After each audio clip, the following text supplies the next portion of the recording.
WhatsApp guys, सुंदर पिचाई जो वैसे तो इंडियन है, सीईओ है गूगल के।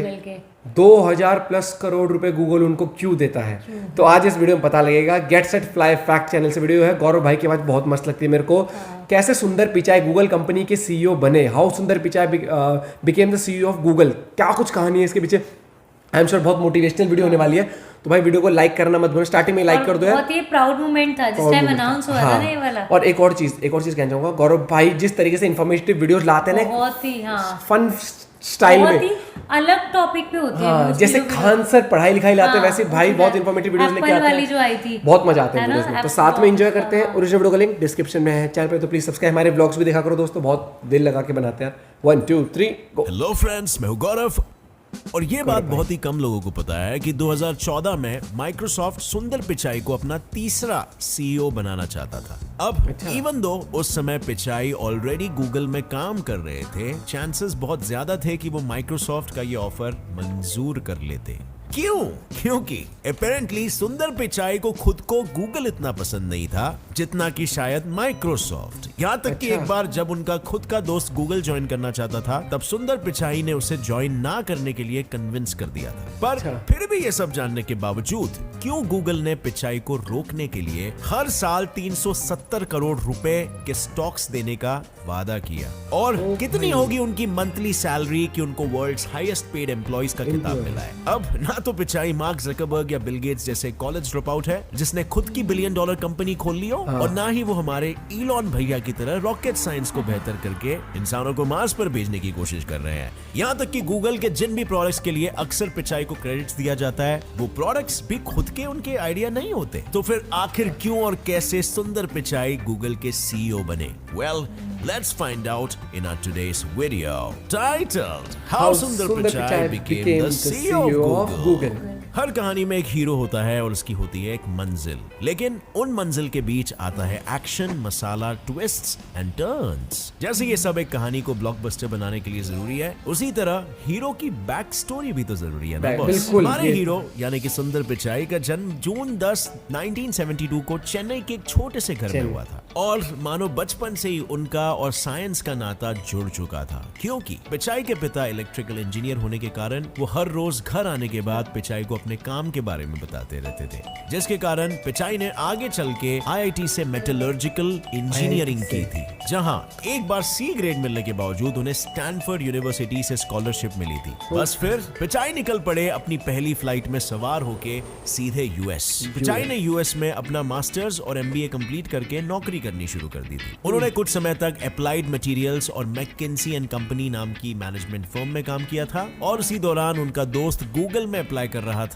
और पिचाई ने ये कह दिया था कि मत जा भाई, ये कंपनी डूबने वाली है। लेकिन उसके कुछ ही वक्त बाद पिचाई ने खुद 2004 में गूगल ज्वाइन किया, और आज हम देख ही सकते हैं कि वो किस मुकाम पर पहुंच गई है। एक मिनट, अब इससे पहले कि तुम कमेंट सेक्शन में मुझे गाली देना शुरू करो, पूरी बात सुन लो।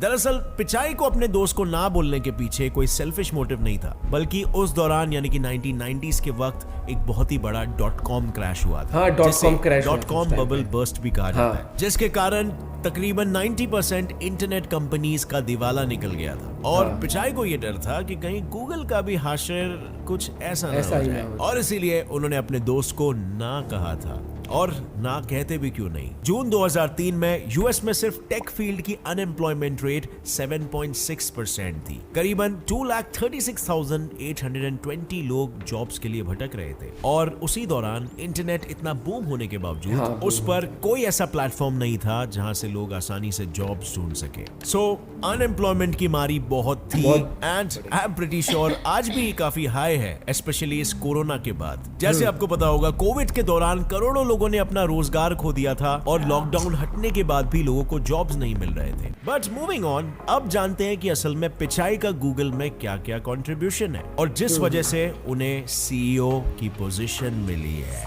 Number 1 contribution, Google search tool bar. Pichai ने 1 अप्रैल 2004 को गूगल के लिए इंटरव्यू दिया, ठीक उसी दिन पर जब जीमेल को लॉन्च कर दिया गया था।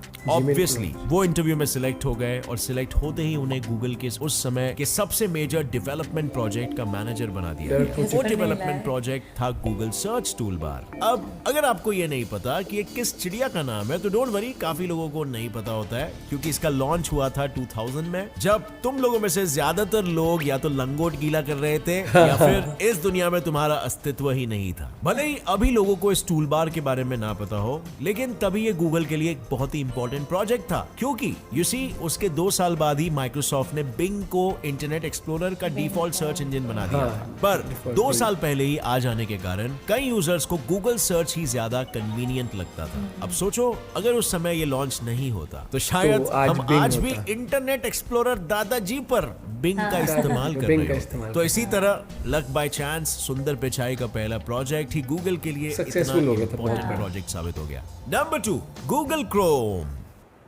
गूगल सर्च टूल बार पर काम करते वक्त पिचाई को रियलाइज हुआ कि माइक्रोसॉफ्ट के हर एक स्टेप गूगल के लिए कितना घातक हो सकते हैं, क्योंकि अगर माइक्रोसॉफ्ट 2 साल पहले बिंग को आई यानी कि इंटरनेट एक्सप्लोरर पे डिफॉल्ट ब्राउजर बना देता तो शायद गूगल का सर्च इंजन इतनी पॉपुलैरिटी गेन कर ही नहीं पाता। इसीलिए फिर पिचाई ने सोचा कि माइक्रोसॉफ्ट से डर के नहीं रहा जा सकता, उन्हें अपना फ्यूचर डिसाइड करने नहीं दिया जा सकता। और ये कहते हुए उन्होंने गूगल क्रोम का आइडिया अपने सुपीरियर्स के सामने फरमाया। लेकिन उनके मैनेजर्स और एग्जीक्यूटिव्स का रिएक्शन ये था कि भैया पगला गए हो का, ऑलरेडी आई चच्चा को आके 1 सदी हो चुका है। सफारी और फायरफॉक्स भी रेस में काफी आगे निकल चुके हैं। अगर हम अभी इस रेस में उतरते हैं तो कभी आगे नहीं बढ़ पाएंगे, समझे क्या? पर फिर पिचाई को मिला 2 तिनकों का सहारा, यानी गूगल में सिर्फ 2 ही ऐसे लोग थे जिन्हें पिचाई का आइडिया पसंद आया था और वो उसे सच करना चाहते थे। और वो कोई और नहीं बल्कि खुद गूगल के फाउंडर्स लैरी पेज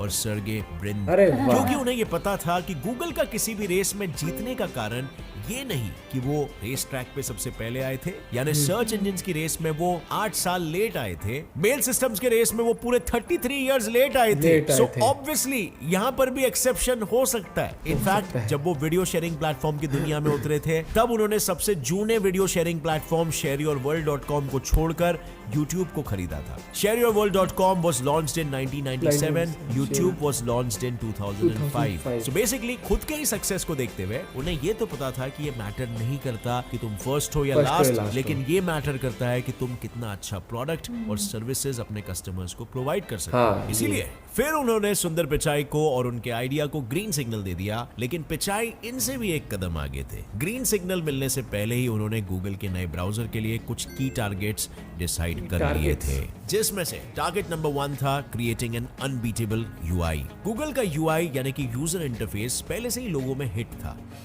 पर गूगल क्रोम के थ्रू पिचाई गूगल के कंपेटिटर्स से बेहतर यूजर एक्सपीरियंस, ज्यादा स्टोरेज और ज्यादा सर्विसेज देना चाहते थे। वो अपने कस्टमर्स के एक्सपेक्टेशंस पर खरे उतरना चाहते थे और ये करना गूगल के लिए ज्यादा डिफिकल्ट नहीं था, क्योंकि उस समय का बेस्ट ब्राउजर इंटरनेट एक्सप्लोरर था और इसे यूज करने वाले लोगों को एक सिंपल सा अच्छे स्पीड पे चलने वाला ब्राउजर भी दे देते तो भी लोग हाथों हाथ खुशी खुशी राजी हो जाते उसे यूज करने। सो टारगेट नंबर 1 इजीली अचीव हो गया, which was easy। पर सिर्फ अच्छे यूजर इंटरफेस से काम नहीं बनेगा, ये चीज पिचाई को पता थी। उन्हें पता था कि लॉन्ग टर्म सक्सेस के लिए क्रोम को एक और एक चीज बनानी पड़ेगी, वेब डेवलपर्स फेवरेट। अब यहाँ पे पिचाई ने बहुत ही स्मार्ट चाल चली। वेब डेवलपर्स को क्या पसंद आएगा ये खुद एज्यूम करने से अच्छा उन्होंने सोचा कि क्यों ना वेब डेवलपर्स को खुद ही बताए कि उन्हें अपना ब्राउजर कैसा चाहिए, और वो ये कैसे बताएंगे? क्रोमियम के थ्रू। दरअसल क्रोमियम एक ओपन सोर्स वेब ब्राउजर है जिसे सितंबर 2008 में लॉन्च किया गया था। इसके थ्रू दुनिया भर के वेब डेवलपर्स क्रोम ब्राउजर के इनपुट्स के लिए सजेशंस देते हैं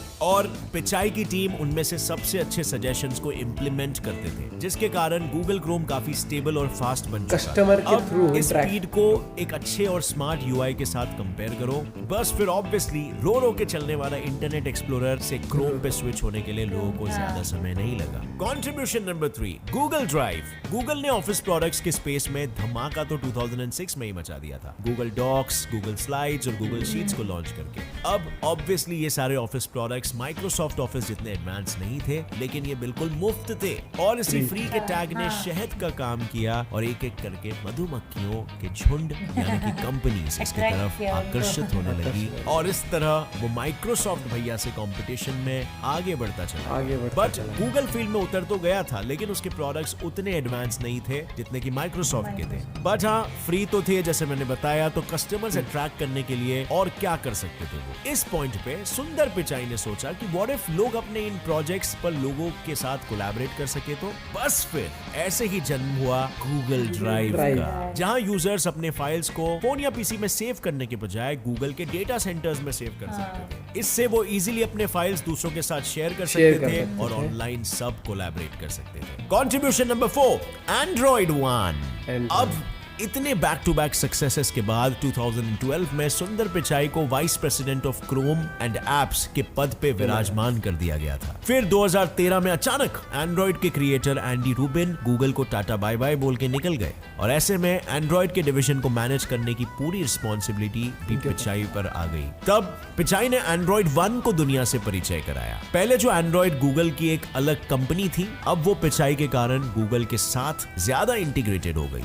यानी हर एंड्रॉइड फोन में गूगल के एप्स प्री इंस्टॉल्ड होने लगे, जिसके कारण गूगल का कस्टमर बेस और बढ़ चुका है। So friends, आज हमने सुंदर पिचाई के जितने भी कंट्रीब्यूशंस के बारे में पढ़ा, उन कंट्रीब्यूशंस में से एक भी चीज ऐसी नहीं थी जो उनका खुद का आइडिया हो। ना ब्राउजर बनाने वाला वो पहला इंसान था, ना क्लाउड स्टोरेज बनाने वाला वो पहला इंसान था, और ना ही एंड्रॉइड उनका खुद का क्रिएशन था। लेकिन अपने आने के बाद उन्होंने दिन रात गूगल के प्रोडक्ट्स और सर्विसेज को बेहतर करने के लिए एक अटूट कमिटमेंट दिखाया। भले आइडियाज उनके नहीं थे, लेकिन हर सिनेरियो में उन्होंने बहुत ही सोच समझ के सही समय पर सही डिसीजंस लिए थे और गूगल पे धीरे धीरे ही सही, लेकिन पिचाई का इन्फ्लुएंस हर साल बढ़ते ही जा रहा था। इसीलिए अक्टूबर 2014 में उनको प्रोडक्ट चीफ का प्रमोशन दे दिया गया और उस समय उन्हें दूसरे कंपनी से बेहतर पैकेजेस और ज्यादा हायर पोजीशंस के ऑफर्स भी आ रहे थे, लेकिन उन्होंने सबको ठुकरा दिए। गूगल में रहने का उनके इसी डेडिकेशन के कारण जब 2015 में गूगल के फाउंडर्स ने गूगल छोड़ के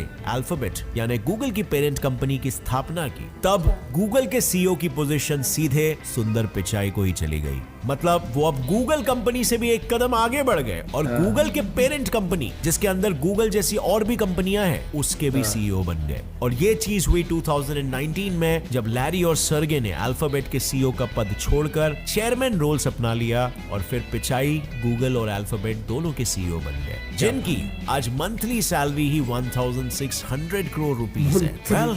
सो आज के हमारे कहानी के हीरो से आपने क्या लेसन सीखे, मुझे नीचे कमेंट सेक्शन में जरूर बताना फ्रेंड। सबसे पहले तो हम ये सीखे कि अगर आप में वो दिमाग है, बुद्धि बहुत तेज है आपकी और लगन से काम करोगे तो आप सक्सेसफुल हो सकते हो। प्लस आपको इनोवेटिव रहना है। ये नहीं कि आज मेरा आइडिया काम कर गया तो ये आज के लिए सस्टेन हो सकता है, फ्यूचर सस्टेन होगा नहीं होगा ये गारंटी तभी होगी जब आप रेगुलर उसको अपने कॉम्पिटिटर से बेटर करने की कोशिश करोगे। उसके बाद भी उसे लगा कि इतने से सेटिस्फाइड नहीं होंगे, है ना। उसके बाद ये चीज आप कहीं ना कहीं गौरव भाई को भी देखते हो। गौरव भाई की बहुत पुरानी वीडियो उठाना, जिस तरीके से वो वीडियोस बनाते थे और आज किस तरीके से बनाते हैं, कितना चेंज आया है। मतलब यही बोलना चाहे मैं पता है क्या, ओवरऑल जो पर्सनालिटी है ना वो एकदम से बहुत काफी, चाहे वीडियो एडिटिंग हो, चाहे वीडियो प्रेजेंटेशन स्टाइल हो, हर एक चीज काफी ज्यादा जो इनिशियल डेज वाली वीडियोस थी वो देखी थी कुछ, ये चीज देखी थी। तो इन चीजों से ये पता लगता है कि गाइस आपको इवॉल्व होते रहना है। ये नहीं कि उसका प्रोडक्ट ये है तो हम उससे अच्छा बना देते हैं, अब हम हीरो बन गए, हिट हो नहीं। आपको आगे फ्यूचर प्लानिंग करनी है, प्लस आपको इनोवेटिव माइंडसेट रखना है, जो कि सुंदर पिचाई ने बहुत सही टाइम पे बहुत लॉन्ग टर्म बनाया। और आप रेस में चाहे फर्स्ट हो चाहे लास्ट हो, वो मैटर नहीं करता, आपको रेस में बने रहना है, तभी आप हर रेस में हिस्सा ले पाओगे। वरना पहली रेस जीत के आप कहते हो बस आई एम द किंग, तो आप फिर रिटायर हो गए हो। फिर आपका वहीं तक था, फिर आपका रिटायरमेंट हो गया। आपको हर बार हिस्सा लेना है और हर बार जीतना है, लॉन्ग टर्म तक जीतना है, तभी आप एक बहुत ही तगड़े खिलाड़ी बन सकते हो। और वो सुंदर पिचाई ने एज अ सीईओ प्रूव किया, सीईओ बन के गूगल अल्फाबेट। जो बच्चा जानता है, जो बच्चा गूगल पे सच्चा कुछ भी करना, आजकल गूगल ही देवता हो गया है, गूगल ही यूट्यूब हो गया, गूगल हर एक चीज। मेल, याहू मेल होती थी एक टाइम पे यूज, है ना, और आज क्या होती है, सिर्फ जीमेल। मेल का मतलब ही जीमेल हो चुका है। ये चीज, ये अचीवमेंट होता है कि आप एक ब्रांड वैल्यू क्रिएट कर देते हो और उस वजह से आज जो पद मिला है ना भाई, हो गया है गूगल, मोस्टली लोग अब गूगल क्रोम ही यूज करते हैं। गूगल क्रोम ही यूज करते हैं। ये चीज है कि ये आपको पता क्या होता है, ये बचपन से नहीं होता कि आप पैदा हो गए आप भाई प्रो बन गए। जैसे दुनिया कहती है ना कि तुम नूब हो, तुम ये हो, आप मेहनत करते जाते हो ना तो आप प्रो बनते जाते हो। पैदा सारे नूब होते हैं, हर फील्ड में नूब होते हैं, चाहे आप क्या बोलते हैं एज अ बच्चे हो या एज अ क्या बोलते हैं आप एथलीट हो, चाहे कुछ भी हो। आप जब तक उसी चीज में डे बाय डे प्रैक्टिस नहीं करते, डे बाय डे इवॉल्व करने की कोशिश नहीं करते, आप तब तक आप नूब ही हो। हाँ, पहले दिन बात अगर हम करें पहले घुटनों से चलते हैं, ऐसे थोड़ी एकदम से चलना सीखो, सीधा पैरों पे ही चलने शुरू हो गए जब बच्चे थे। सुंदर पिचाई ने बहुत नाम रोशन किया इंडिया का भी। और गौरव भाई को भी मैं ये कहता हूँ, गौरव भाई ने अपनी फील्ड में एक्सेल अलग तरीके से करके दिखाया। ये चीज आज कितने चैनल्स हैं इनके, सक्सेसफुल चैनल, ये चीज बहुत मजा आ गया वीडियो देख के। और इनका जो एक्सप्लेन करने का फनी तरीके से बताने का है ना, मजा आ गया, बहुत कुछ इन्फॉर्मेशन मिल गई आई एम श्योर। तो वीडियो को लाइक करना मत भूलना यार, एंड चैनल में तो प्लीज सब्सक्राइब, ऐसे और वीडियोस आप लोग के लिए लाते रहेंगे। मिलते हैं आपसे एक और वीडियो के साथ, till then bye, have a good day, take care.